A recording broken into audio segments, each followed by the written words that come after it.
Good evening guys, थोड़ी देर में start करते हैं।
Okay guys, good evening.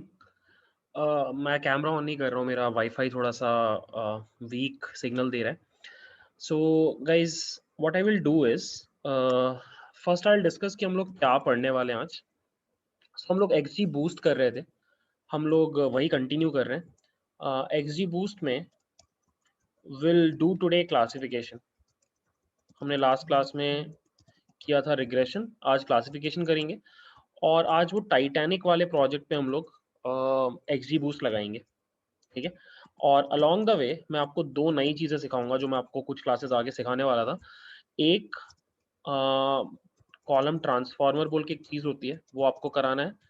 और दूसरा एक और चीज़ करानी है जो कि बहुत यूजफुल होती है, उसको बोलते हैं पाइपलाइंस। ये दोनों चीज़ें साइकिट लर्न का फीचर है, ये दोनों हम लोग आज करेंगे, ठीक है। So will start with this and then in the second half of the class will do Titanic and during the project will learn these two things, ठीक है। तो चलो स्टार्ट करते हैं। मैंने एक डेटा सेट, ये बेसिकली डेटा सेट नया नहीं है, ये जो डेटा सेट है ये टाइटैनिक वाला डेटा सेट है। इसमें से बस मैंने क्या किया है कि एक ही कॉलम रखा है एज बोल के। I have just kept age वाला कॉलम एज मेरा input and survived is my output, ठीक है। सिंपल सा मैंने एक डेटा सेट क्रिएट कर लिया। अब मुझे आपको एक्सप्लेन करना है कि एक्सजी बूस्ट कैसे काम करता है यूजिंग दिस डेटा सेट, ठीक है। तो रिग्रेशन, अगर आपको याद होगा लास्ट क्लास में हमने डिस्कस किया था, वहां पे आप क्या करते थे, आप एक वैल्यू से स्टार्ट करते थे। किसी को याद है वो वैल्यू क्या होता था? दो ही लोग हो वैसे, याद है दोनों में से किसी को भी सर कि मीन? हाँ, we started with the mean of the observations, right. यहाँ पर आप 0.5 से स्टार्ट करते हो।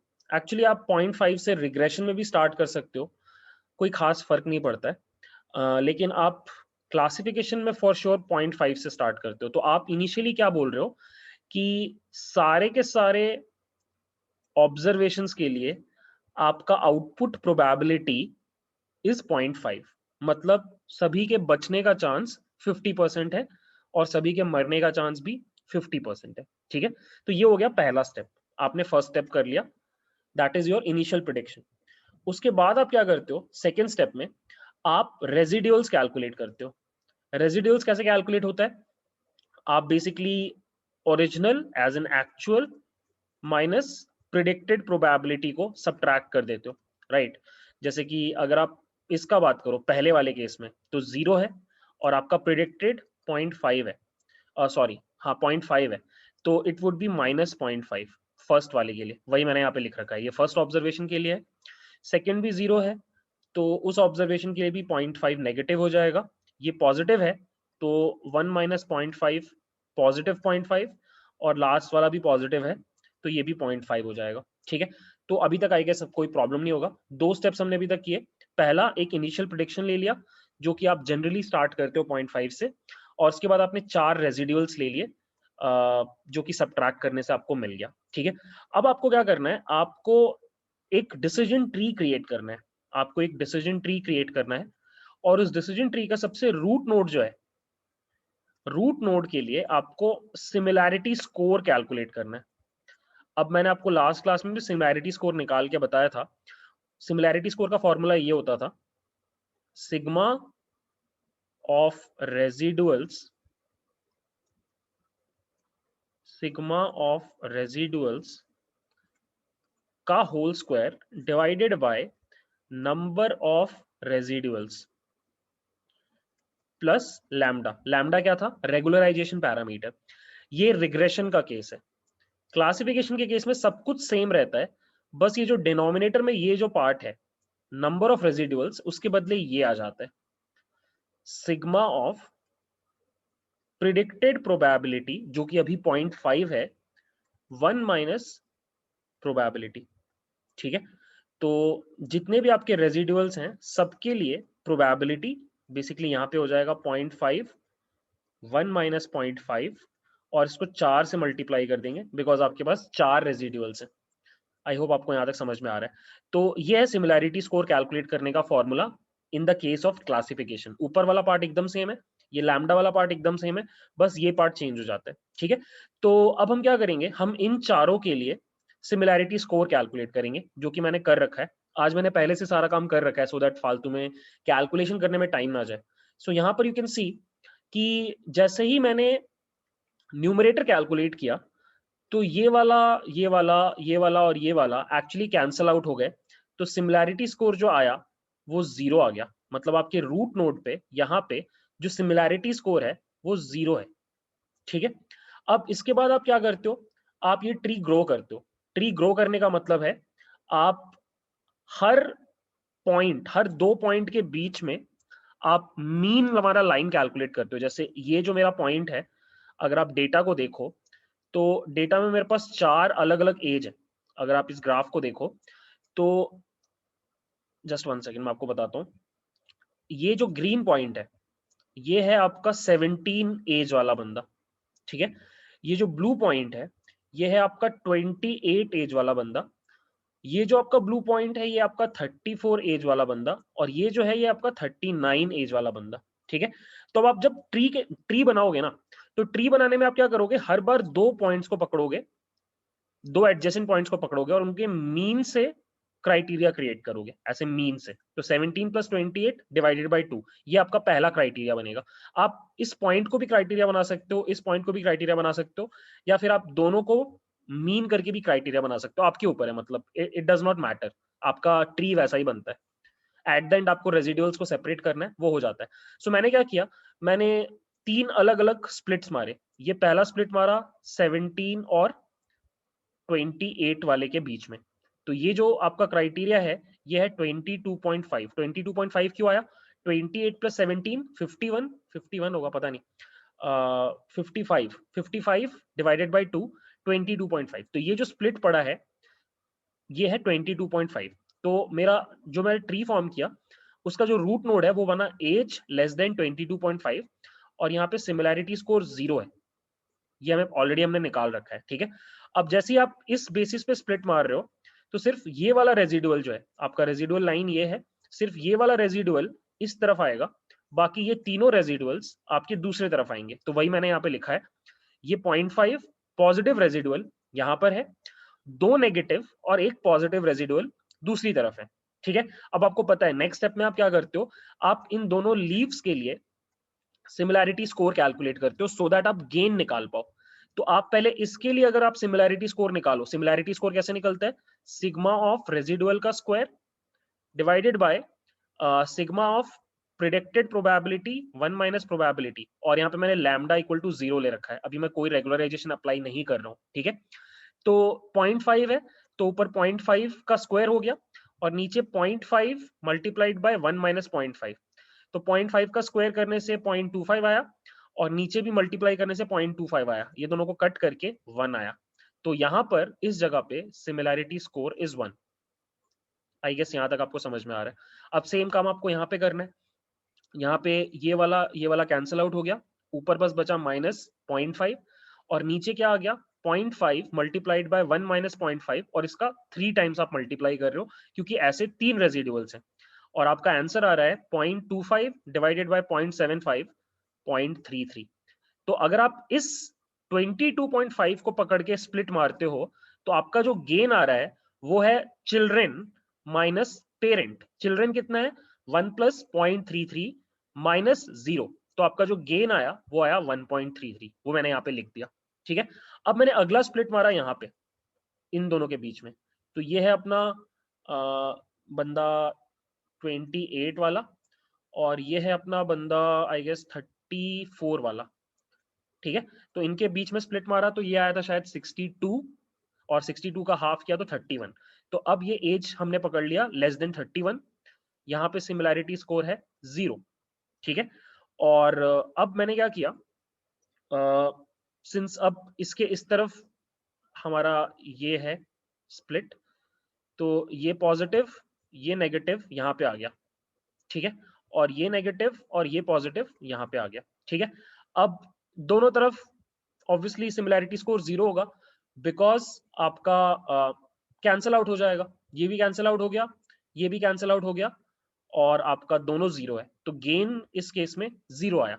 ठीक है, थर्ड में आपने क्या किया, इस वाले को क्राइटेरिया बनाया 34 वाले को और 39 वाले को, और आपका क्राइटेरिया 36.5 है, दिस इज 36.5। अब ये तीन रेजिडुअल्स एक तरफ आए और ये एक रेजिडुअल दूसरी तरफ आया, और ये एग्जैक्टली 1.33 आएगा, आप कैलकुलेट कर सकते हो। ये बिल्कुल ये वाला केस है, ये वाला केस और ये वाला केस दोनों सेम है। ठीक है, तो आपके ऊपर है आप कौन सा स्प्लिट मारना चाहते हो, आप ये वाला स्प्लिट मारना चाहते हो या फिर आप ये वाला स्प्लिट मारना चाहते हो, दोनों में से कोई भी स्प्लिट मार सकते हो, दोनों में गेन बराबर है। मैंने ये वाला स्प्लिट लिया, मैंने मान लिया कि मेरा जो पहला नोड बनेगा वो ये बनेगा एज लेस देन 22.5, ये मेरा केस बनेगा। ठीक है, तो अब अगर मैं थोड़ा नीचे आऊं तो मुझे मेरे डिसीजन ट्री का फर्स्ट नोड मिल चुका है, सी ये रहा मेरा फर्स्ट नोड, दिस वन। अब मुझे क्या करना है, इसको फिक्स करके अब दोनों साइड मुझे कट्स मारने हैं। ठीक है, यहाँ पे तो कट मारने का जरूरत नहीं है, ऑलरेडी एक ही रेजिडुअल है, यहाँ पे मुझे कट मारना है, तो यहाँ पे अब मैं कितने कट्स मार सकता हूँ, एक इन दोनों पॉइंट्स के बीच में और एक इन दोनों पॉइंट्स के बीच में, जैसा मैंने यहाँ पे मारा। ठीक है, तो फिर से ध्यान देना, ये वाला तो फिक्स रहेगा, यहाँ पे s is equal to 1 as similarity score. यहाँ पे अब अगला जो क्राइटेरिया है वो है एज लेस देन 31, तो जैसे ही अब ये वाला कट मार रहे हैं तो ये इधर आ रहा है और ये दोनों इस तरफ आ रहे हैं। ठीक है, सो वही यहाँ पे लिखा है -0.5 एक तरफ और ये एक तरफ। ठीक है, यहाँ पे स्प्लिट मारने से s इक्वल टू 1 आ रहा है, ये दोनों कैंसिल आउट हो रहे हैं तो s इक्वल टू 0 आ रहा है, और इस जगह पे आपका 0.33 है। ठीक है, ये पेरेंट 0.33 है, तो अब अगर सब्ट्रैक्ट करें 1 प्लस 0 माइनस 0.33, 0.67 का गेन है अगर आप ये वाला स्प्लिट मार रहे हो। ठीक है, अब अगर आप ये वाला स्प्लिट मार रहे हो 36.5 वाला, तो अब ये दोनों नेगेटिव एक तरफ आ रहे हैं और ये पॉजिटिव एक तरफ आ रहा है, जैसा कि यहाँ पे दिखाई दे रहा है, और इसको कैलकुलेट अगर आप करोगे तो आपको 2 मिलेगा। ठीक है, और इस तरफ सिंगल वाले में 1 मिलेगा, तो जो गेन है वो है 2 प्लस 1, इसका 2 और इसका 1 माइनस 0.33, दैट इज 2.67। तो आपको दिखाई दे रहा होगा कि ये वाला कट मारने से इस वाले कट के कंपैरिजन में ज्यादा आपको गेन मिल रहा है, तो आपको आपका डिसीजन ट्री मिल गया। मैं फिलहाल 2 ही कट्स मार रहा हूं क्योंकि हमारा डेटा बहुत कम है, तो that is why our tree would be this. मैं आपको दिखाता हूं, दिस इज योर ट्री। पहला कट एज लेस देन 22.5, यहाँ पे ये रेजिडुअल आया, एज लेस देन 36.5, ये दोनों रेजिडुअल आए नेगेटिव वाले, और ये पॉजिटिव वाला रेजिडुअल आया, और ये सभी जगह पे उनका सिमिलैरिटी स्कोर लिखा हुआ है। ठीक है, यहां तक अगर किसी को प्रॉब्लम है तो बताओ गाइस। अभी तक हमने क्या क्या किया है, हमने अपना डिसीजन ट्री फॉर्म किया है, दैट्स इट। मैं एक बार स्टेप बाय स्टेप आपको बता देता हूं। हमने सबसे पहले क्या किया, हमने अपना रेजिडुअल कैलकुलेट किया, हमने सबसे पहले अपना प्रेडिक्टेड प्रोबेबिलिटी निकाला 0.5, उससे रेजिडुअल कैलकुलेट किया, उस रेजिडुअल को यूज करके हमने गेन को यूज करके अभी तक अपना ट्री फॉर्म किया। ये हमारा पहला ट्री है by the way, this is our first tree, this is our first tree. अब किसी को याद है नेक्स्ट स्टेप में क्या करते थे, ट्री बन जाने के बाद, ट्री बन जाने के बाद नेक्स्ट स्टेप क्या होता था, दिस इज आवर ट्री, अब नेक्स्ट स्टेप क्या होगा, आउटपुट वैल्यू निकालना। हाँ, अब ट्री है तो इट डज नॉट मीन कि यहाँ पे जो वैल्यू है यही आपका आउटपुट है, आपको आउटपुट वैल्यू निकालना है। ठीक है, तो यहाँ पे मैंने लिख रखा है calculate output value for all the leaves. अब अगर आपको याद होगा तो रिग्रेशन के केस में ये होता था, sigma of residual divided by number of residual plus lambda, ये होता था। यहाँ पे फिर से वही चेंज आएगा, ये नंबर ऑफ रेजिडुअल के बदले ये वाली चीज आ जाएगी, predicted probability multiplied by 1 minus predicted probability, बस यही डिफरेंस है, ठीक है। सो मैं क्या कर रहा हूँ, हर ट्री के लिए हर लीफ के लिए ये कैलकुलेट कर रहा हूँ। इनफैक्ट मैंने पहले से कैलकुलेट कर रखा है तो मैंने यहाँ लिख दिया, ये है इस लीफ का, इसका आउटपुट वैल्यू इज 2, इसका आउटपुट वैल्यू इज -2 और इसका आउटपुट वैल्यू इज 2। कैसे निकला देखते हैं एक बार। इस पहले लीफ पे फोकस करो, इस पहले लीफ पे फोकस कर रहे हैं, तो यहाँ पे सिर्फ एक ही रेजिडुअल आया, तो न्यूमरेटर में आ गया 0.5 और यहाँ पे हमने अगेन लैम्डा इक्वल टू 0 ले रखा है, ठीक है, लैम्डा इक्वल टू 0 ले रखा है, रेगुलराइजेशन का कुछ काम नहीं है अभी। यहाँ पे फिर से 0.5, 1 माइनस 0.5, आपको समझ में आ गया, 2 आ रहा है, ठीक है। इस वाले पे फोकस करो, इस वाले में 2 रेजिडुअल्स आ रहे हैं, तो -0.5 -0.5 और फिर 2 टाइम्स 0.5 1 माइनस 0.5, ठीक है, क्योंकि प्रिडिक्टेड प्रोबेबिलिटी सभी का सेम है, हर रेजिडुअल का प्रिडिक्टेड प्रोबेबिलिटी इज 0.5, तो this is coming out to be -2। और इस वाले की अगर आप बात करो तो सेम जो यहाँ पे लॉजिक है वही यहाँ पे लॉजिक है, और यहाँ पे आपका आउटपुट वैल्यू इज 2, तो हमने कैलकुलेट कर लिया। अगर कभी यहाँ पे आके कोई पॉइंट गिरेगा तो it would be the output would be 2, यहाँ पे आके गिरेगा आउटपुट वुड बी -2, यहाँ पे आके गिरेगा आउटपुट वुड बी 2, ठीक है। अब अगला स्टेप में क्या करते हो आप, हर पॉइंट के लिए प्रिडिक्टेड प्रोबेबिलिटी फिर से कैलकुलेट करते हो, ठीक है। अब मैं क्या कर रहा हूं, हर पॉइंट को यहाँ पे हर पॉइंट को उठाऊंगा और इसका प्रिडिक्शन करूंगा, इसके लिए मैं प्रोबेबिलिटी प्रिडिक्ट करूंगा, ठीक है, प्रिडिक्टेड प्रोबेबिलिटी निकालूंगा, जैसे फर्स्ट टाइम निकाला था मैंने सभी के लिए 0.5 0.5 0.5 0.5। अब मैं क्या करूंगा, दोबारा से कैलकुलेट करूंगा जिसको मैं प्रिडिक्शन 2 बोलूंगा, और वो निकाला कैसे जाता है, वो फॉर्मूला होता है इनिशियल प्रिडिक्शन प्लस 0.3। कोई बताएगा 0.3 क्या है, यहाँ पे हमने लास्ट क्लास में डिस्कस किया था, व्हाट इज 0.3, याद है? 0.3 मल्टीप्लाइड बाय, ये तो ईटा का वैल्यू है। हाँ ईटा का वैल्यू है, लर्निंग रेट है, दिस इज लर्निंग रेट, ठीक है। 0.3 रहता है जनरली एक्जी बूस्ट में, तो हमने 0.3 ले रखा है, मल्टीप्लाइड बाय आउटपुट ट्री 1 का वैल्यू, जो भी आउटपुट ट्री 1 का वैल्यू है वो आपको पकड़ना है, ठीक है। अब इनिशियल प्रिडिक्शन क्या था, 0.5, इनिशियल प्रिडिक्शन 0.5 था, बट 0.5 जो था ये प्रोबेबिलिटी के टर्म्स में था, ध्यान से सुनना ये बहुत इंपॉर्टेंट है। जो 0.5 था ये प्रिडिक्टेड प्रोबेबिलिटी था, और ये जो आउटपुट आप कैलकुलेट कर रहे हो ना, ये लॉग ऑफ ऑड्स प्रोबेबिलिटी है, ध्यान देना, ये लॉग ऑफ ऑड्स है, तो आप यहाँ पे 0.5 डायरेक्टली नहीं डाल सकते, आपको इस प्रोबेबिलिटी को पहले लॉग ऑफ ऑड्स में कन्वर्ट करना पड़ेगा।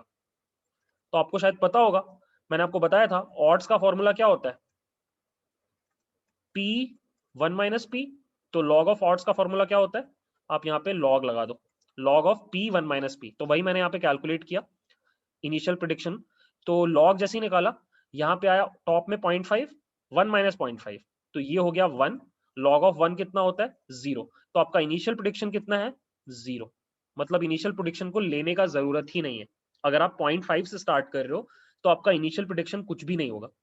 अब आई बात प्लस 0.3, ठीक है। अब ध्यान से देखना, यहां से इंटरेस्टिंग है, 28 को पकड़ रहा हूं मैं और इस ट्री में फ्लो करवा रहा हूं, देखना ध्यान से, 20 इसको पकड़ा 28 को, less than 22.5, this is yes this is no, तो ऑब्वियसली हम यहां पे घुसेंगे, और यहां पे फिर less than 36.5, this is yes this is no, तो हम यहां पे घुसेंगे, तो हमारा आउटपुट कितना हो जाएगा -2 हो गया, और इसको हम 0.3 से मल्टीप्लाई करेंगे तो ये हो जाएगा -0.6, बट ये प्रिडिक्टेड प्रोबेबिलिटी नहीं है, ये लॉग ऑफ ऑड्स है, तो लॉग ऑफ ऑड्स को अगर आपको प्रिडिक्टेड प्रोबेबिलिटी में कन्वर्ट करना है तो मैंने आपको फॉर्मूला बताया था, e to the power log of odds 1 plus e to the power log of odds, ठीक है। तो बेसिकली हमें क्या करना है, हमें गूगल पे जाना है और ये कैलकुलेट करना है, e टू द पावर -0.6, और ये कितना आ रहा है 0.54, और इसको डिवाइड कर देना है 1.54 से, क्योंकि 1 प्लस 0.54 हो गया और ये आंसर आ रहा है 0.35। ठीक है, मतलब इस पहले वाले के लिए मेरा जो सेकंड प्रिडिक्शन है वो आ रहा है 0.35। ये सेम कैलकुलेशन मैंने यहां करके रखा है, देखो 0 + 0.3 मल्टीप्लाइड बाय -2, आउटपुट आ रहा था -0.6 और उसके बाद ये फॉर्मूला लगाया तो 0.35 आया। This is 0.35। ठीक है, सिमिलरली अब सेकंड वाले को पकड़ते हैं। 34 इस ट्री में कहां पे घुसेगा, लेस देन नहीं है, यहां पे जाएगा और फिर से यहीं पे आ जाएगा, तो इसका भी सेम आउटपुट आएगा 0.35। ठीक है, अगले वाले में देखते हैं 17, ये सीधे यहाँ पे आ जाएगा। ठीक है, तो 17 यहाँ पे आ गया, तो इस बार आपका 0.3 मल्टीप्लाइड बाय 2 तो 0.6 आ गया।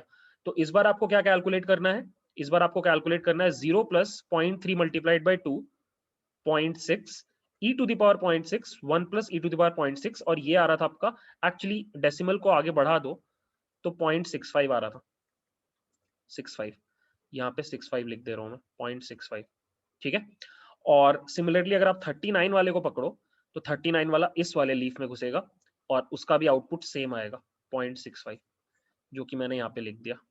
ठीक है, अब आप फिर से रेजिडुअल निकालोगे तो क्या करोगे, आप 0 से माइनस कर दोगे इसको, तो ये आया -0.35 -0.35, ये +0.35 होगा एक्चुअली, और ये भी +0.35। अब अगर आप कंपेयर करो तो आपका जो प्रिडिक्शन है वो इंप्रूव कर रहा है। पहले 0.5 था, अब ये 0.35 हो गया, घट रहा है मतलब नेगेटिव के लिए जीरो में जा रहा है, जीरो वाले पॉइंट्स के लिए जीरो की तरफ जा रहा है और 1 वाले पॉइंट्स के लिए 1 की तरफ जा रहा है।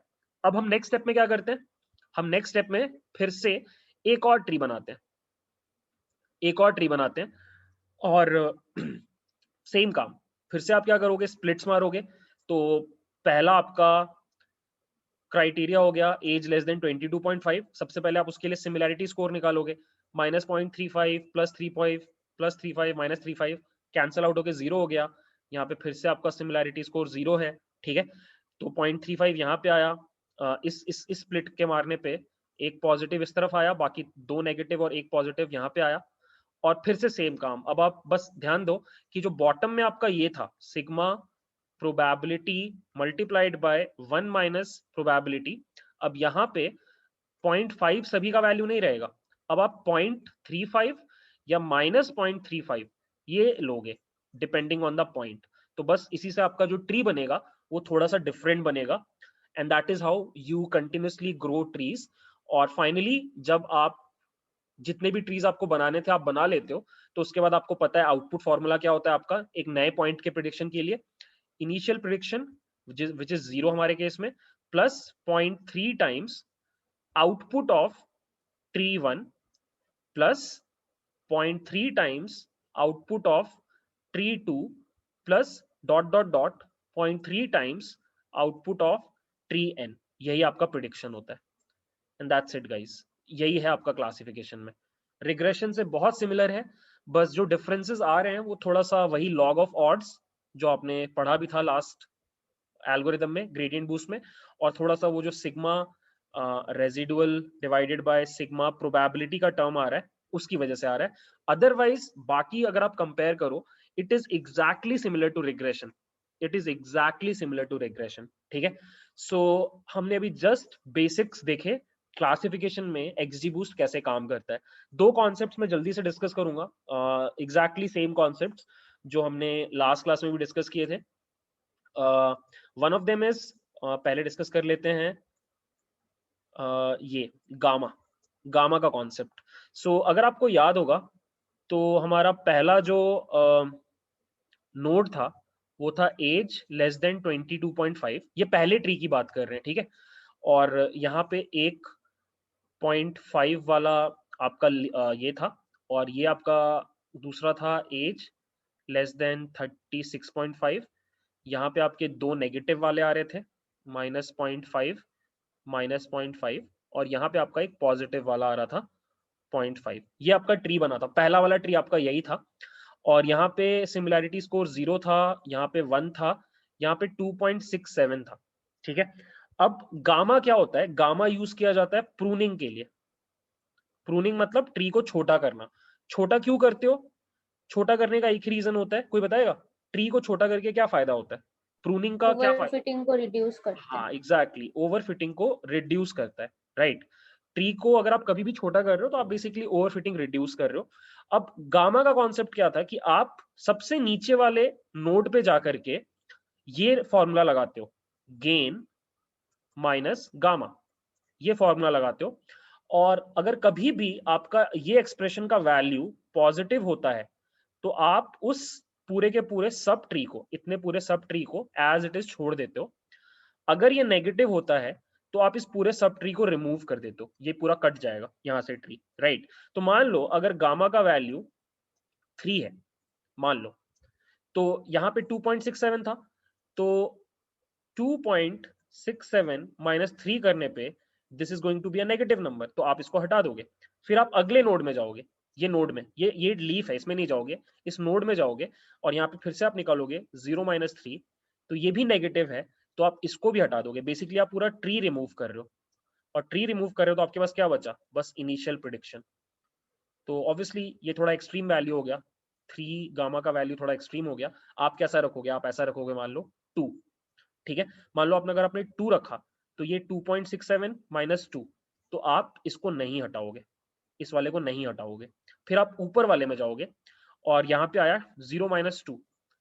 अब बताओ गाइस, ये नेगेटिव आ रहा है तो क्या करना है? इस वाले को हटाना है कि नहीं हटाना है?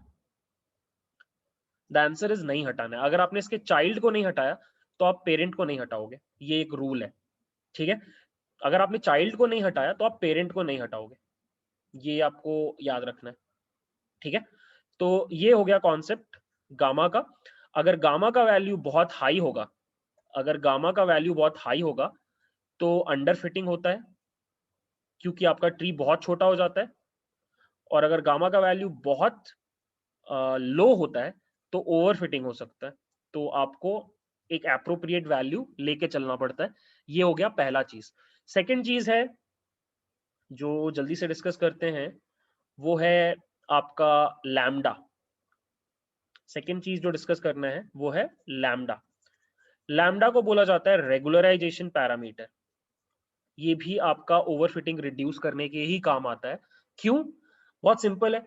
अगर आप कोई भी देखो फॉर्मूला, सिमिलैरिटी स्कोर का अगर आप फॉर्मूला देखो तो क्या था? Sigma of residual divided by sigma of predicted probability 1 minus predicted probability plus lambda. हमने इस लैम्डा को 0 मान लिया था, राइट। अब अगर आप इस लैम्डा का वैल्यू बहुत बढ़ा देते हो तो बताओ सिमिलैरिटी स्कोर बढ़ेगा या घटेगा? लैम्डा का वैल्यू बढ़ाने से सिमिलैरिटी स्कोर बढ़ेगा या घटेगा? घटेगा। घटेगा। सिमिलैरिटी स्कोर अगर घटेगा तो गेन, जो गेन है आपका, गेन का वैल्यू भी रिड्यूस होगा, क्योंकि ओवरऑल अगर आपके सिमिलैरिटी स्कोर कम आ रहे हैं तो आपका गेन भी कम आएगा। गेन कम आएगा, गामा अगर कांस्टेंट है तो फिर ट्री का प्रूनिंग ज्यादा होने लग जाएगा या कम होने लग जाएगा? गेन का वैल्यू नीचे जा रहा है, गामा कांस्टेंट है, मतलब फिक्स्ड है, तो ऑब्वियसली गड़बड़ है, आपका ज्यादा प्रूनिंग होगा तो अंडर फिटिंग हो सकता है, राइट। वही अगर आपका लैम्डा का वैल्यू बहुत छोटा है, अगर बहुत छोटा है तो आपका गेन बहुत बड़ा हो जाएगा, और गामा अगर कांस्टेंट है तो आपका प्रूनिंग नहीं होगा, तो इन दैट केस आपका ओवर फिटिंग होने लग जाएगा, ठीक है। तो ये भी एक पैरामीटर है जो आपको लेके चलना पड़ता है। तो बेसिकली आपको 3 पैरामीटर्स लेके चलने हैं, lambda regularization parameter, gamma pruning के लिए, और थर्ड होता है आपका ईटा।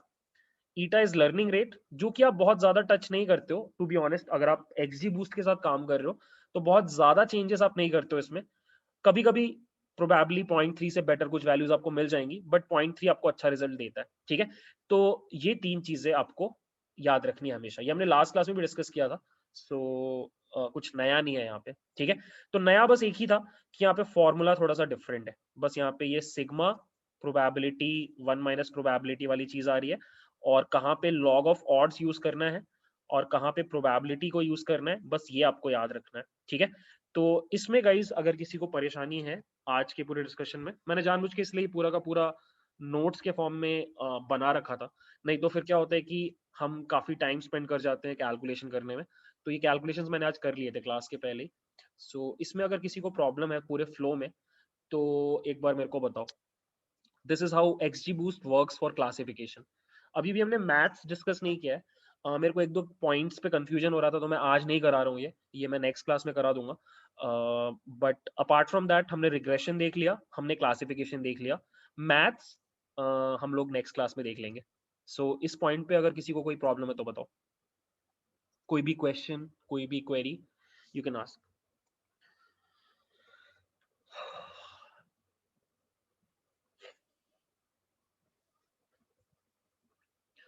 ओके चलो फिर ठीक है, देखो आप बाद में खुद से करके तो कुछ डाउट्स आएंगे, अभी तो आई गेस नहीं आ रहे हैं फिर। तो चलो फिर एक काम करते हैं गाइस, एक एग्जांपल करते हैं। What we will do is कि हम लोग टाइटैनिक वाला प्रॉब्लम को सॉल्व करेंगे यूजिंग XGBoost, ठीक है। और अलोंग द वे मैं आपको दो और चीजें सिखाऊंगा, एक है कॉलम ट्रांसफॉर्मर और एक है साइकिट-लर्न का पाइपलाइंस। ये दोनों बहुत इंपॉर्टेंट कॉन्सेप्ट है, मैं आपको लास्ट क्लास में सिखाने वाला था, फिर मेरे को लगा कि आज सिंस एक फुल फ्लेजेड प्रोजेक्ट कर ही रहे हैं तो अलोंग द वे सीख लो, ठीक है। फालतू में लास्ट क्लास के लिए क्यों वेट करना, ठीक है। तो अगर आप चाहो तो साथ में कर सकते हो, आपके ऊपर है। वापस चलते हैं गूगल क्रोम में और कैगल ओपन कर लो। सो कैगल, और कैगल में हमें जाना है टाइटैनिक वाले कंपटीशन में।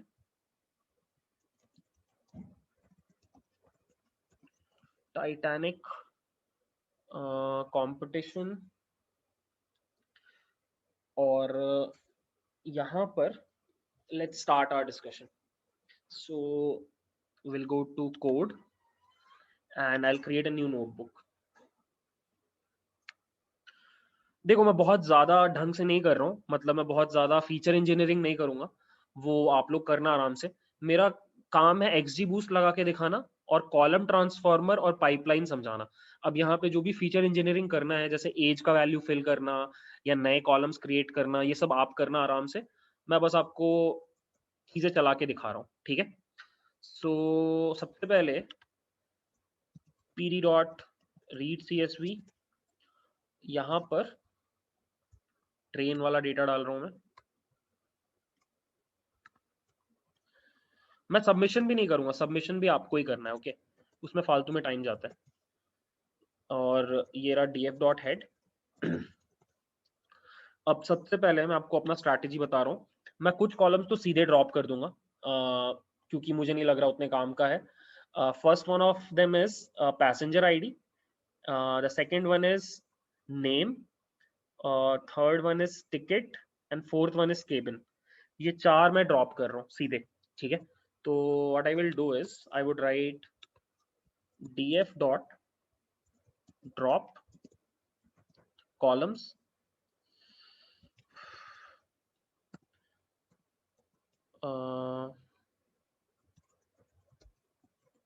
passenger ID,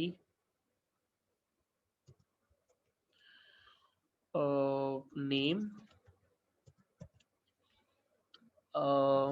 what do we have, ticket, and last में केबिन। ये तो मैं सीधे सीधे हटा रहा हूँ, ठीक है। और इन प्लेस इक्वल्स ट्रू। तो ये रहा मेरा नया डेटा फ्रेम, ओके। अब ध्यान से सुनो गाइस, अब मेरा फंडा बहुत सिंपल है, मैं यहाँ पे लिख देता हूँ मेरा स्ट्रैटेजी क्या है। मैं सबसे पहले जो भी मिसिंग वैल्यूज हैं मैं उनको फिल करूंगा, fill missing values in age. मुझे याद है, मतलब इतनी बार इस डेटा सेट पे काम किया कि अब याद हो गया। एम्बार्क्ड, इन्हीं दो कॉलम्स में मिसिंग वैल्यूज हैं। सेकेंड स्टेप में मैं क्या करूंगा, मैं वन हॉट इनकोडिंग करूंगा। किसको किसको, सेक्स कॉलम को और एम्बार्क्ड कॉलम को, ठीक है। और कुछ ट्रांसफॉर्मेशन करने की जरूरत मुझे नहीं है, मैं बस इतना ही, यही दो ट्रांसफॉर्मेशंस करूंगा, बस यही दो ट्रांसफॉर्मेशन। और कुछ बचा है क्या, मतलब सरवाइव तो आउटपुट कॉलम है, पी क्लास ठीक ही है, इसको 1 हॉट एनकोड कर रहे हैं, एज में मिसिंग वैल्यूज को ठीक कर रहे हैं, सिबलिंग स्पाउस पार्च में कुछ नहीं है, फेयर, हाँ फेयर फेयर को भी ठीक ही है, फेयर में भी कोई प्रॉब्लम नहीं है। एम्बार्क्ड को पहले हम इम्प्यूट कर रहे हैं, एज इन उसका मिसिंग वैल्यू फिल कर रहे हैं, और उसके बाद हाँ श्रेया कर लेता है, बट इट्स ओके, मतलब आप मतलब मेक इट अ हैबिट, मतलब क्योंकि आप होता क्या है कि आप सिर्फ एक्सजी बूस्ट कभी भी किसी प्रोजेक्ट पे नहीं चलाओगे, आप एक्सजी बूस्ट के साथ और भी एल्गोरिदम्स चलाओगे, तो even though XD boost handle कर लेगा मिसिंग वैल्यूज को, आप बाकियों के लिए पहले से प्रिपेयर्ड रहते हो। मतलब मैं बस ये बोल रहा हूँ कि एज अ डेटा साइंटिस्ट आप एंड तक कभी भी मिसिंग वैल्यूज छोड़ते नहीं हो, दैट इज वन बेनिफिट जो एक्सजी बूस्ट आपको देता है, but from your side you should be always careful कि आप मिसिंग वैल्यूज हटा दो, ठीक है। सो प्लस मेरे को आपको कॉलम ट्रांसफॉर्मर यूज करके दिखाना है, तो दोनों रीजन है। सो ये हो गई पहली चीज, और इसके बाद हमें क्या करना है, हमें मॉडल को ट्रेन करना है, I have to train my model, ठीक है ठीक है। अब देखो हम क्या करते थे, अगर आपको याद होगा, वन हॉट एनकोडिंग करने के लिए हम one hot encoder class use करते थे, और वन हॉट एनकोडर करने में प्रॉब्लम क्या होता था कि जो जो कॉलम्स को मुझे वन हॉट एनकोड करना है उनको मैं पहले निकाल लेता था, उनके ऊपर वन हॉट एनकोडिंग लगाता था, फिर बाकियों के साथ मैं उनको अलग से ज्वाइन करता था, नंपाई एरेस को मैं एड स्टैक करता था, शायद आपको याद होगा ये वाला चीज, हमने कई प्रोजेक्ट्स में ऐसा किया है, ठीक है। अब यहीं पे आपको कौन हेल्प करता है, कॉलम ट्रांसफॉर्मर। कॉलम ट्रांसफॉर्मर में आपको ये सब करने की जरूरत ही नहीं पड़ेगी, ठीक है। सो स्टेप बाय स्टेप देखो क्या कर रहे हैं। सबसे पहले स्टेप में हम क्या करेंगे, हम ट्रेन टेस्ट स्प्लिट मारेंगे। सो वी वुड राइट, पहले तो x निकाल लेते हैं, x is equal to df dot iloc सारे रोज 1 ऑनवर्ड सारे column, y is equal to df dot iloc सारे रोज पहला कॉलम, ठीक है। सो मतलब x, ये रहा x, और ये रहा आपका y, ठीक है। ये हमने एक्सट्रैक्ट कर लिया। नेक्स्ट स्टेप में आप क्या करोगे, आप सबसे पहले ट्रेन टेस्ट स्प्लिट करोगे from sklearn dot model selection import train test split।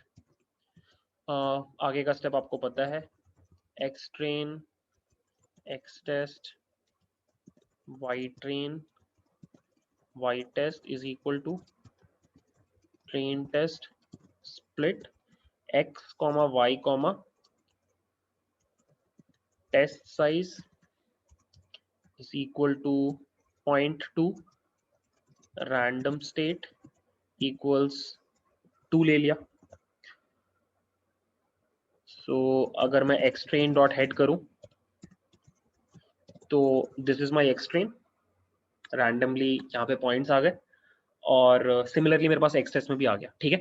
अब देखो यहाँ पे मेन चीज स्टार्ट होता है कि मुझे क्या करना है, मुझे सबसे पहले मिसिंग वैल्यूज को इंप्यूट करना है, मिसिंग वैल्यूज को फिल करना है, ठीक है। अब मिसिंग वैल्यूज को फिल करना आपने सीखा था, आप यूज करते थे fill NA method. Scikit learn में एक क्लास होता है सिंपल इंप्यूटर बोल के, आप उसको भी यूज कर सकते हो। उसका फायदा यह है कि आप उसको पिकल कर सकते हो। पिकल करने का मतलब आप उसको उसका ऑब्जेक्ट बना के वेब डेवलपमेंट के टाइम ले जा सकते हो, ठीक है। तो ये मैं सिंपल इंप्यूटर क्लास यूज कर रहा हूँ। आपको बस ये क्या करना है, आपको सबसे पहले एक चीज इंपोर्ट करनी है, you have to import sklearn dot preprocessing के अंदर से column transformer. Column actually preprocessing में नहीं होता ये, कंपोज में होता है शायद, compose import, let me see, Google ही कर लेते हैं यार किसमें होता है, जस्ट 1 सेकेंड। मुझे सर फ्रॉम sklearn होगा ना, मैंने क्या लिखा, import sklearn। हाँ वो तो गलत है ही, मेरे को पैकेज भी याद नहीं हो रहा। कॉलम ट्रांसफॉर्मर, हाँ कंपोज में होता है। सो यहाँ पे आएगा from sklearn dot compose import column transformer. ठीक है, अब देखो आपको, हाँ एक चीज और इंपोर्ट कर लेते हैं, from sklearn dot pre processing import simple imputer. अच्छा वो इंप्यूट में होता है, इंप्यूट सिंपल इंप्यूटर। अब देखो क्या करोगे आप हर ट्रांसफॉर्मेशन जो आपने यहाँ पे डिफाइन किया है, यहाँ पे जो डिफाइन किया है, हर ट्रांसफॉर्मर के लिए, हर ट्रांसफॉर्मेशन के लिए आप एक कॉलम ट्रांसफॉर्मर बनाते हो। लेट मी शो यू कैसे, बहुत सिंपल एक्चुअली। सो आप क्या करते हो, आप TRF1, ये आपका ट्रांसफॉर्मर ऑब्जेक्ट है TRF1, this is equal to column transformer. ठीक है, कॉलम ट्रांसफॉर्मर के अंदर आप लिस्ट के अंदर, टपल्स के अंदर बताते हो हर ट्रांसफॉर्मेशन जो आपको चाहिए। ठीक है, जैसे मुझे पहला ट्रांसफॉर्मेशन जो चाहिए है वो है इम्प्यूटेशन, इम्प्यूट नाम बताते हो ट्रांसफॉर्मेशन का, कौन सा ऑब्जेक्ट यूज होगा उस ट्रांसफॉर्मेशन को करने के लिए। जैसे हमारे केस में सिंपल इंप्यूटर यूज होगा। ठीक है, ये क्लास यूज होगी। और आप फिर बताते हो कॉलम का नाम, जो कॉलम के ऊपर आप ये ट्रांसफॉर्मेशन अप्लाई करना चाहते हो। सो मैं एज के ऊपर ये ट्रांसफॉर्मेशन अप्लाई करना चाहता हूं, तो आप क्या करोगे, एज नाम ना दे करके उसका इंडेक्स वैल्यू दोगे। क्योंकि होता क्या है कि जैसे ये ट्रांसफॉर्मेशन अप्लाई होगा तो ये डेटा फ्रेम से कन्वर्ट हो जाएगा numpy एरे में। तो अगला जो ट्रांसफॉर्मेशन इसके ऊपर लगेगा उसमें क्या प्रॉब्लम होगा कि आपका numpy एरे में एज नाम नहीं रहेगा, तो आपको इसीलिए इंडेक्स देना चाहिए। इंडेक्स में आप क्या दोगे, this is 0, this is 1, this is 2। तो आप यहां पे क्या डिफाइन कर रहे हो, ध्यान से देखो, बहुत सिंपल सी चीज है। आप बोल रहे हो कि मुझे इस कॉलम के ऊपर ये ट्रांसफॉर्मेशन अप्लाई करना है, और ये ट्रांसफॉर्मेशन क्या है, सिंपल इंप्यूटर। और सिंपल इंप्यूटर में जो डिफॉल्ट होता है वो होता है, डिफॉल्ट स्ट्रैटेजी जो होता है वो होता है मीन। मतलब एज का ऑटोमेटिकली जो मीन वैल्यू है वो कैलकुलेट हो जाएगा और जितनी भी मिसिंग वैल्यूज हैं उसको रिप्लेस कर देगा। ठीक है, तो ये हो गया मेरा पहला कॉलम ट्रांसफॉर्मर। उसके बाद मुझे क्या करना है, मुझे एक और ट्रांसफॉर्मेशन लगाना है, इंप्यूट टू बोल के। इसमें भी कौन सी क्लास यूज होगी, सिंपल इंप्यूटर क्लास ही यूज होगी। बट इस बार मैं एक दूसरा स्ट्रैटेजी लगाना चाहता हूं जिसका नाम है most frequent. So I would right strategy equals most frequent. और ये मैं कौन से कॉलम के ऊपर लगाना चाहता हूं, ये एम्बार्क्ड वाले कॉलम के ऊपर, क्योंकि यहां पे मैं मीन नहीं निकाल रहा, ये कैटेगोरिकल डेटा है। तो इसका नंबर क्या है, 0, 1, 2, 3, 4, 5 एंड 6। तो मैं यहां पे लिख दूंगा 6। ठीक है, एंड दैट्स इट। ये दो हो गए मेरे ट्रांसफॉर्मेशन। बस ये मेरा ऑब्जेक्ट क्रिएट हो गया। अब देखो मुझे बस क्या लिखना है, मुझे लिखना है TRF1 डॉट फिट ट्रांसफॉर्म, और यहां पे मैं पास कर दूं अगर अपना एक्स ट्रेन। अच्छा एक चीज और, यहाँ पे जब भी आप ट्रांसफॉर्मेशन लगाते हो तो अभी आपने सिर्फ दो कॉलम्स के बारे में बताया, यहाँ पे आपको स्पेसिफाई करना होता है। जब आप कॉलम ट्रांसफॉर्मर में जाओगे तो आपको स्पेसिफाई करना होता है कि बाकी के जो कॉलम्स हैं उनके ऊपर क्या करना है। तो यहाँ पे रिमाइंडर देखो लिखा हुआ है ड्रॉप। ड्रॉप का मतलब है कि बाकी कॉलम्स ड्रॉप हो जाएंगे।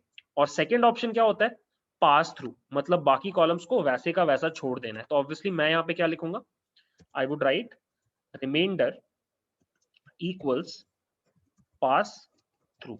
इसका मतलब क्या हुआ, जैसे ही ये कॉलम ट्रांसफॉर्मर हमारे एक्स ट्रेन के ऊपर लगेगा, वो सिर्फ इन दो कॉलम्स के ऊपर, वो सिर्फ इन दो कॉलम्स के ऊपर, एज और एम्बार्क्ड के ऊपर, ये दोनों स्ट्रैटेजीज, लाइक ये दोनों ट्रांसफॉर्मेशंस करेगा। ठीक है, लेट मी शो यू। सो देखो जैसे ही मैं इसको रन करूंगा, ये देखो एक numpy एरे आया, और इस numpy एरे में इसका शेप क्या है, दो ही क्यों आ रहा है, remainder is equal to passthrough है, हमने एक्सट्रेन डाला। किसी को कुछ गड़बड़ दिख रहा है क्या, column transformer input simple imputer simple imputer 6 के ऊपर लगाया और रिमाइंडर के ऊपर पास थ्रू किया, ऐसा तो नहीं होना चाहिए। पास थ्रू का स्पेलिंग गलत है शायद, इसीलिए ड्रॉप हो गया। आई गेस स्पेलिंग गलत है। स्पेलिंग है क्या गलत? नहीं है गलत। क्या परेशानी हुई? और हाँ, पता नहीं क्या गड़बड़ हो रहा था, पता नहीं स्पेलिंग गलत ही है, पता नहीं, मुझे नहीं पता, जो भी है। और अब अगर मैं इसको रन करूं तो ये देखो गाइस, उसने सारी वैल्यूज, ये देखो लास्ट में ये इससे मिस कर फिल कर दिया। और अब देखो यहाँ पे आप एक्चुअली चेक कर सकते हो TRF1 डॉट, यहाँ पे आप लिख सकते हो नेम्ड ट्रांसफॉर्मर्स। तो यहाँ पे आपको दिखाई देगा कि एक्चुअली ये जो ट्रांसफॉर्मर है ये 3 ट्रांसफॉर्मर से मिलके बना है। एक पहले वाले का नाम है इम्प्यूट, दूसरे वाले का नाम है इम्प्यूट 2 और तीसरे वाले का नाम है रिमाइंडर।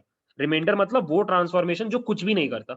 तो अगर आपको पता करना है कि इस वाले ट्रांसफॉर्मेशन के अंदर क्या चल रहा है तो आप इस डिक्शनरी से घुस सकते हो। आप यहाँ पे लिख सकते हो इम्प्यूट, देखो ये मिल गया मुझे।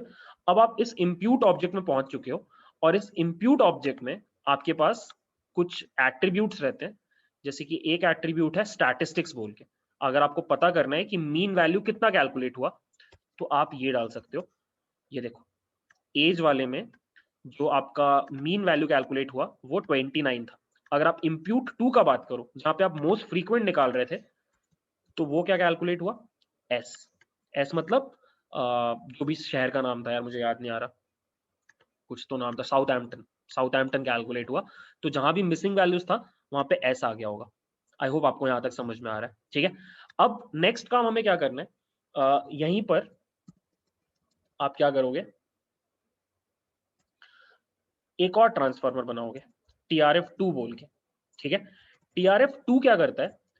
TRF2 करेगा आपका वन हॉट इनकोडिंग, ठीक है। तो फिर से आप एक लिस्ट के अंदर कितने भी ट्रांसफॉर्मेशन भेज सकते हो। पहला होगा OHE मतलब वन हॉट इनकोडिंग, कॉमा, और आपको पहले तो यहाँ पे इंपोर्ट करना पड़ेगा from sklearn dot pre processing import one hot encoder, ठीक है। अब यहाँ पे आप one hot encoder class import करोगे और एक दो चीजें आप करोगे। पहला आप ये करोगे कि आप स्पार्स बोल के जो एक पैरामीटर होता है, मैं आपको दिखाता हूं। किसी को याद है वन हॉट एनकोडिंग जब हम करते थे तो वहां पे जो आंसर आता था वो एक स्पार्स एरे आता था। तो वही यहाँ पे पैरामीटर है कि अगर आप स्पार्स का वैल्यू फॉल्स कर दो तो आपको डायरेक्टली नंपाई एरे मिल जाता है, ठीक है। और एक और होता है हैंडल अननोन बोल के, इसका वैल्यू एरर है। इसका मतलब ये हुआ कि जब आप वन हॉट इनकोडिंग कर रहे हो तो बेसिकली आप अपने कैटेगरीज को 1-0 में कन्वर्ट कर रहे हो, राइट। अगर आपको याद होगा वन हॉट इनकोडिंग कैसे होता है, मैं आपको जल्दी से दिखाता हूँ। वन हॉट एनकोडिंग में क्या होता है कि लेट्स से आपके पास 3 सिटीज हैं, दिल्ली, मुंबई और कोलकाता। तो आप इस तरीके से वन हॉट इनकोड कर रहे हो, सॉरी, इस तरीके से वन हॉट इनकोड करते हो, राइट। अब व्हाट इफ आपने जैसे ही ट्रेन टेस्ट स्प्लिट मारा तो आपके पास ट्रेनिंग में सिर्फ दिल्ली और मुंबई था लेकिन टेस्टिंग में कोलकाता आ गया। तो ऑब्वियसली आपके ट्रेनिंग के टाइम पे डेटा ने समझा नहीं कि कोलकाता है, तो दो ही के हिसाब से उसने कैटेगरीज बनाई। बट कोलकाता आ जाने से अब गड़बड़ हो जाएगा। तो इसी को हैंडल करने के लिए आप हैंडल अननोन में एरर के बदले क्या कर सकते हो, इग्नोर कर सकते हो। इग्नोर करने से क्या होगा कि कोलकाता को 0-0 वैल्यू ऑटोमेटिकली मिल जाएगा। तो ऐसा बस हैंडलिंग के लिए किया जाता है, क्योंकि हो सकता है कि जब आपने ट्रेन टेस्ट स्प्लिट किया तो ट्रेनिंग में कोई एक कैटेगरी आई ही नहीं, ऐसा हो सकता है, ठीक है। तो यहाँ पे आप सबसे पहले लिखोगे स्पार्स इक्वल्स फॉल्स, क्योंकि मुझे नंपाई एरे चाहिए। और सेकंड हैंडल अननोन में मुझे क्या करना है, मुझे चाहिए इग्नोर। इग्नोर मतलब 0-0 का वैल्यू दे दो, ठीक है। और उसके बाद मुझे यहाँ पे बताना है कि मुझे कौन से कॉलम्स के ऊपर वन हॉट इनकोडिंग लगाना है, ठीक है। वन हॉट इनकोडिंग मुझे कौन से कॉलम पे लगाना है? मुझे लगाना है कॉलम नंबर 1 और उसके बाद दिस इज 7 ना, 0 1 2 3 4 5 6, सो मुझे लगाना है 1 और 6 पे। सो आई वुड राइट 1, 6, ठीक है। एक और चीज आप करते हो, आप ड्रॉप इक्वल टू फर्स्ट करते हो। मैंने आपको बताया था मल्टी कोलिनियरिटी का इशू होता है, तो आप ड्रॉप इक्वल टू फर्स्ट करते हो, बट मैं नहीं कर रहा हूं। उसका रीजन ये है कि हम एक्सजी बूस्ट यूज करने वाले हैं। एक्सजी बूस्ट में मल्टी कोलिनियरिटी उतना अफेक्ट नहीं करता जितना लीनियर मॉडल्स के ऊपर करता है, जैसे कि लॉजिस्टिक रिग्रेशन या के नियरेस्ट नेबर। हम उसको यूज नहीं कर रहे हैं, ठीक है। This is our second transformer, this is our second transformer, ठीक है। सो अब मैं इसको भी रन कर रहा हूं, ये रन हो गया। अभी तक हमने अप्लाई नहीं किया कुछ भी। और थर्ड में क्या कर रहा हूं, मैं थर्ड स्टेप में इंपोर्ट कर रहा हूं एक्सजी बूस्ट को, एक्सजी बूस्ट क्लासिफायर। देख लेते हैं किसी का code. So I just go down, मेरे को बस वो इंपोर्ट देखना है। इंपोर्ट ये रहा, कॉपी और ये रहा। क्या हो गया, ये पूरी चीज आ गई।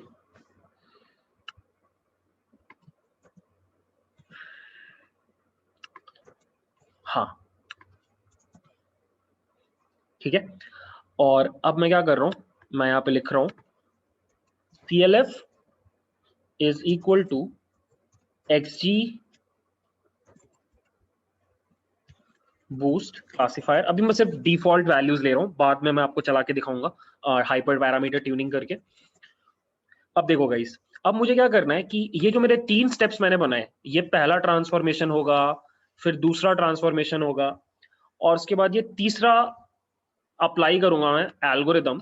इन तीनों स्टेप्स को मैं एक लाइन में करूंगा using a pipeline. So pipeline क्या होता है?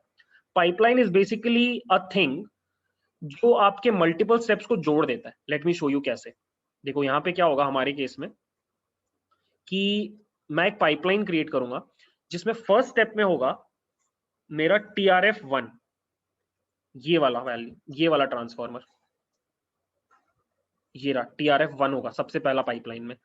इससे जो आउटपुट निकलेगा वो जाएगा TRF2 में, वो जाएगा TRF2 में, और इससे जो आउटपुट निकलेगा वो जाएगा मेरे CLF के पास, और ये मुझे आउटपुट दे देगा। ठीक, जस्ट वन सेकेंड यार,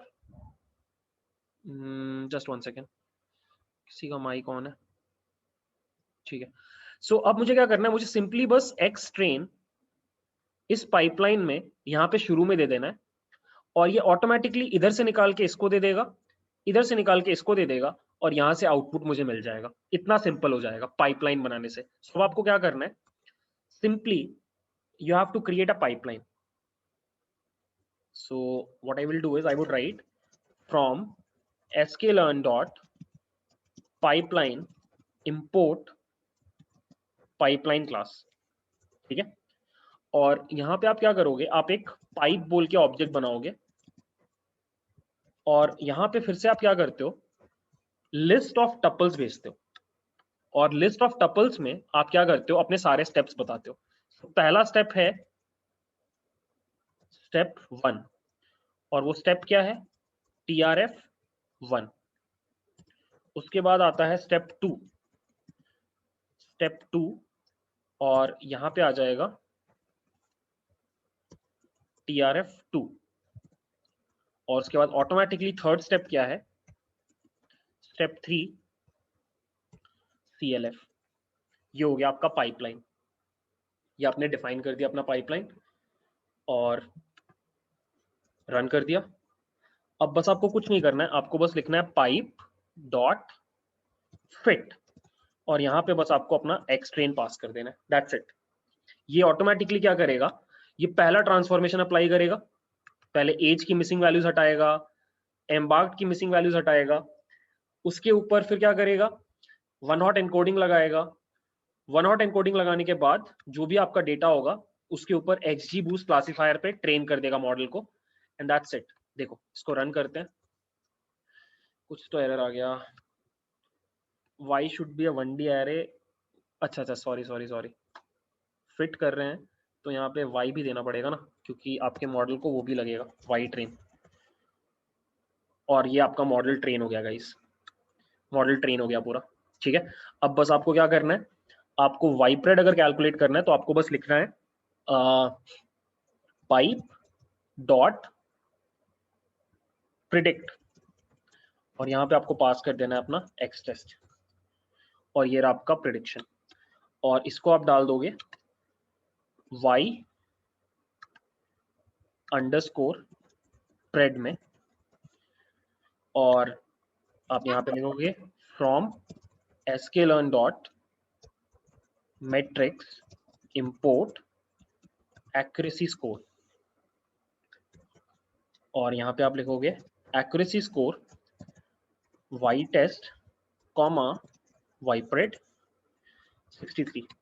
ठीक है, कम ही आएगा ऑब्वियसली, हमने अभी कुछ फीचर इंजीनियरिंग नहीं किया, और हमने बेसिकली कुछ किया ही नहीं इस प्रोजेक्ट में अभी तक, कोई हाइपर पैरामीटर ट्यूनिंग भी नहीं किया, तो ऑब्वियसली रिजल्ट्स उतने नहीं अच्छे आएंगे। बट मैं आपको दिखाना चाहता था कि पाइपलाइन वगैरह कितना काम का है। अब पाइपलाइन का फायदा क्या है कि अगर आप इस पाइपलाइन को एक्सपोर्ट कर दो, मतलब अगर आप ये कर दो, ध्यान से देखो, आई एम इम्पोर्टिंग पिकल, ठीक है, and if I am writing pickle dot dump, और मेरा ऑब्जेक्ट क्या है, पाइप को मैं एक्सपोर्ट करना चाहता हूँ, ओपन, और इस फाइल का नाम रख देते हैं pipe dot pkl, pipe dot pkl, और इसको हम राइट बाइनरी में रन कर दें, तो ये मेरी फाइल बन गई, दिस इज माई फाइल। और मुझे क्या करना है,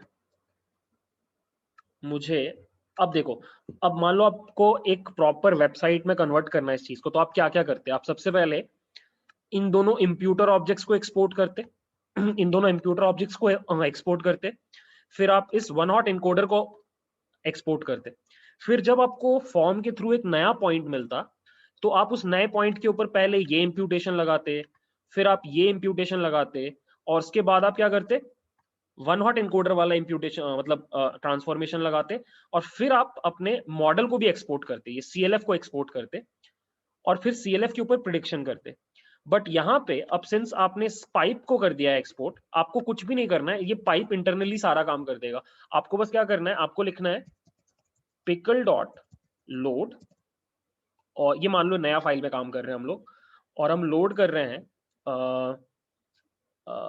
ओपन, अब मुझे नहीं पता इसी लोकेशन से मिल जाएगा कि नहीं, pipe dot pkl read binary, हाँ खुल रहा है, इसको मैंने दोबारा पाइप बोल के एक वेरिएबल में स्टोर कर दिया। अब मुझे क्या करना है कि मुझे बस वैल्यूज पास करनी है, पाइप डॉट प्रिडिक्ट, और यहाँ पे बस मुझे एक नंपाई एरे पास करना है,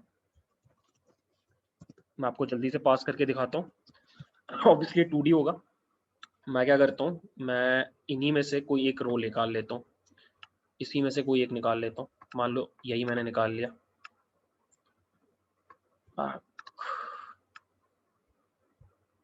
कॉपी, या वेब डेवलपमेंट में कर रहे हो ये वाला पार्ट। सो आप बस क्या करोगे, यहाँ पे पास करोगे 1 comma male comma 40.0 comma 0,0 comma 27 point, ये स्ट्रिंग नहीं है, 27.72, और लास्ट में है शेबॉर्ग सी। आपको कोई ट्रांसफॉर्मेशन नहीं करना है, इंटरनली ये पाइप ऑटोमेटिकली आपको प्रिडिक्शन करके देता। बट एरर आ गया, एरर क्या है, ओके हाँ, यहाँ पर ये एक प्रॉब्लम आता है डी टाइप U21 बोल के। तो आपको क्या करना होता है, जब आप ये नंपाई एरे बनाते हो, जब आप ये नंपाई एरे बनाओगे, यहाँ पे आपको सिंपली क्या करना होता है, ये रहा नंपाई एरे का ब्रैकेट, यहाँ पर आपको लिखना होता है डी टाइप इक्वल्स np.float, बस इतना करना होता है। अच्छा फ्लोट नहीं होगा, ये ऑब्जेक्ट होगा, क्योंकि यहाँ पे स्ट्रिंग भी है ऑब्जेक्ट। और ये देखो गाइस आपका प्रिडिक्शन हो गया कि ये बंदा बच जाएगा। मतलब इट्स दैट सिंपल। ठीक है, हम लोग जो पहले बहुत मेहनत किया करते थे कि 4-5 ऑब्जेक्ट्स को यहाँ से लेके जाते थे, इंस्टेड आप क्या कर सकते हो, सिर्फ पाइप को ले जा सकते हो और पाइप ये पूरा काम कर देगा। मैंने एक प्रोजेक्ट में आपको ये बता मतलब दिखाया था, बट अब आगे से आप हमेशा यही यूज करना, इट वुड बी ग्रेट। ठीक है, अब आप क्या करो, एक्सजी बूस्ट को पकड़ो और एक्सजी बूस्ट के ऊपर काम करके उसका हाइपर पैरामीटर ट्यूनिंग करके ये टाइटैनिक वाला प्रोजेक्ट को रीसबमिट करो। रीसबमिट करो मतलब जो आपने कुछ 2-3 महीने पहले किया था डिसीजन ट्री और लॉजिस्टिक रिग्रेशन को यूज करके, इंस्टेड इसको यूज करो एक्सजी बूस्ट को। और इफ पॉसिबल आप ये भी यूज करो, अपना 2 कॉन्सेप्ट्स यूज करो। एक यूज कर सकते हो आप वोटिंग क्लासीफायर, जो मैंने एकदम शुरू में पढ़ाया था एंसेंबल मेथड्स में, और एक यूज कर सकते हो स्टैकिंग। इन दोनों से आपको अच्छे रिजल्ट्स मिलेंगे। ठीक है, तो जब आप वोटिंग क्लासीफायर यूज करो तो ग्रेडियंट बूस्ट, रैंडम फॉरेस्ट और एक्सजी बूस्ट, इन तीनों का वोटिंग क्लासीफायर बनाओ। ठीक है, और स्टैकिंग में आप खुद से कुछ भी एक्सपेरिमेंट कर सकते हो, आपको अच्छे रिजल्ट मिलेंगे। ठीक है, तो या इतना ही कर रहे हैं आज गाइस। लेट मी नो अगर आपको कुछ डाउट या फिर कोई प्रॉब्लम है तो।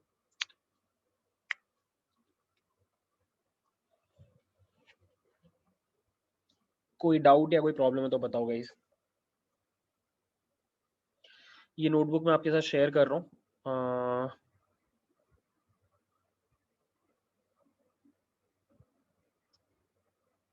कॉपी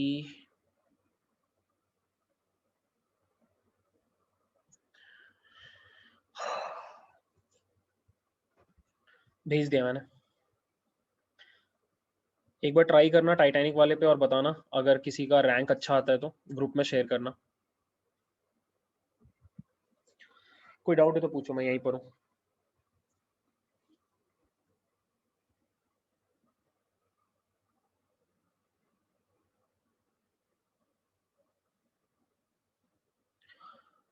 ठीक है गाइस, फिर चलो, आई गेस कोई डाउट नहीं है, so I close the session. Next वाले सेशन में हम लोग एक्सजीबूस्ट का मैथ्स करेंगे जो आधा घंटे में हो जाएगा, और हम लोग एसवीएम स्टार्ट करेंगे। ठीक है, सपोर्ट वेक्टर मशीन्स। सो या चलो, बाय, गुड नाइट।